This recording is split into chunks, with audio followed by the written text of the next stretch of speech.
What's up, guys? This is Daniel from I Am Vanguard. Oh, wait. There you go. I had my fan on. Alright, what's up, guys? This is Daniel from I Am Vanguard. Here with a very late deck profile that I promised to show you guys, but I kind of put it off for a while because of a lot of things that I have been going through today during the last few months because of college and stuff. But yeah, this is a Genesis, pure Genesis Witch deck profile. I haven't done the hybrid yet, or nor do I think that I'm going to be building it at least until English Extra Booster comes out, which by then I may think about making a hybrid because I'm pretty sure witches are gonna be pretty cheap. But yeah, so this is a pure Genesis Witch deck, so let's get right to it. I do have a great researcher for this deck as well. Well, actually, for Regality deck, I kind of changed the lineup, but I'm not going to be showing an update video just yet because I'm pretty sure Genesis promo for the English Extra Booster is going to be Hesperus. So I'm probably going to wait until then to actually update the deck. So keep an eye out for that. But I am running Great Researcher for this deck as well. Not as well. Why am I keep saying that? Ugh. No takes. Anyway, because at least for this deck, there is a certain grade 3 that I want to ride into first, which is Sea Eagle's Fennel. So there are this one certain grade 3 that I want to ride into instead of let's say like Mint, because her as a first ride is not bad, but it's just that she doesn't provide as much of a how should I say this? It doesn't keep your hand up during the early to mid game like Fennel can, because she's all about late game final push kind of deal.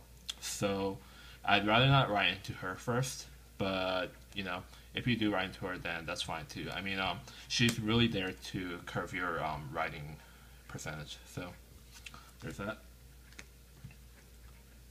And as you guys saw earlier, I am running 4 White Snake Witch Mint. Very simple, straightforward punching, power punching. Power punching? Is that a word? I mean, I don't know. But her Legion skill is when she's in Legion, when she's attacking, so left 6 to give herself 10,000 or 10k, and give the front row unit with which in its name plus 5k. So basically, 15k guard, 15k guard, and probably 35 to 40k attack coming at your opponent. So you guys can already see this is just a really simple, straightforward deck that just pushes your opponent with a ridiculous amount of power. That's really all there is to it. And as for the soul cost, it might seem like a really steep price, but you can probably do this like twice or 3 times if you really wanted to, because Soul Blast cost is really not that much of an issue because the main aces already soul charged for their own cost. You know, this one she can do it every turn once every turn, and Fennel can do it when she rides into the Vanguard circle. So really, soul cost is not that much of an issue if you guys are worried about that. So there's that for Mint. And of course I am running Witch of Sea Eagle's Fennel. The reason I do want to ride into her first is that her Legion skill is that during the turn she is Legioned, that is an important wording. During the turn she legions, when after she attacks the opponent's Vanguard, you can Soul Blast 3 to look at the top 5 cards from the top of your deck, and look for up to 2 Witch cards and add them to your hand. So you guys can already see this helps tremendously during the mid game when I actually like need some certain pieces to actually get some, you know, attack formations or, you know, those kind of things going, or if I need like a perfect guard or some like maybe a witch trigger to have some extra guarding in my hand as well. So she has a very nifty nifty effect. Too much mistake. Whatever. She does have a very nifty skill in that regard. And of course, as I said earlier, when she rides to the Vanguard Circle, Canvas 1 to Soul Charge 3.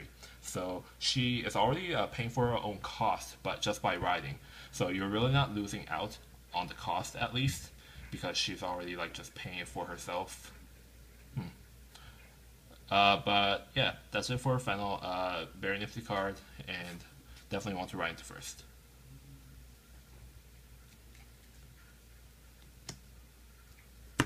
I'm running a 4 12k attack for Witches, also a Legion made for Mint. Not much to say about it. 12k attackers are most likely going to be as prominent as it was in the Break Right era, even in the Legion mate era. Just not as much for certain decks. But at least for this deck, 12k attackers definitely welcome and needed because I mean it's a Legion mate, and 12k attackers are definitely good against if your opponent's a 7k Vanguard or if it's a 9k Vanguard, then you can form a 19k column with a 7k booster. So extra damage to get in is always good. Early rushing, yay! Of course, I'm also running for the Legion mate for Fennel. I forgot her name, but her skill is that when she comes onto the rear circle, kind of last one, soul charge 3 and gain plus 3k for herself. So kind of like a 12k attacker, but only for that turn. But that's fine because you're probably going to be using her for that one turn, and you're probably going to be intercepting with her next turn anyway. And she's also very useful if you actually need some kind of like above 11k beater for certain situations, because there are some things that just the 9k power alone isn't going to fulfill. So having that small power boost is always welcome. And also she's a full charge engine, so you guys can kind of see like there's already 3 cards that can already soul charge for the later Soul Blast cost. So soul is not that much of an issue if you guys are worried about that and you're planning on building this deck later. So there's that. And I also run 3 Witch of Ravens. I am only running three because 4 is kind of an overkill. Of course, there are some times that I can't get her effect off because Leah's skill does work before Link Break 4, so I am going to be most likely going to be at damage as low as 2 or 3, which means that there probably isn't going to be as much of an open counterblast by that time if I want to use her skill. So there are times that I don't get to use her effect, but that's fine because this deck eventually goes into the later game stage anyway. So you are going to be needing her later on when you need it. And if you have like an empty column and a full rearguard column and a Vanguard column, then you can pull her out of the soul. And then with Mint skill, she's at least going to be attacking for 14k to your opponent's Vanguard or rearguard. It's going to be a 14k attacker with Mint skill, so that's always nifty, and you get an extra intercept, so that's always a good thing. She's always been a pretty good card for any kind of Genesis deck, so no reason not to have her in an actual Witch deck. There's that. I am running 4 perfect cards. Not much to say. I am not running Quintet Walls, at least for this deck, because there aren't soul charge from drop zone cards like the Regalia does. And also, as for Legioning, if you're properly early guarding, then having 4 cards in the drop zone isn't going to be that much of an issue. And it's not like you're only going to be putting back triggers from your drop zone. If you actually need to Legion that moment, then you are going to put normal units from your drop zone to the deck. You're not going to wait until you have 4 triggers in your drop zone. That's kind of not a good move. So perfect cards are always good. It has been always good, and it always will be.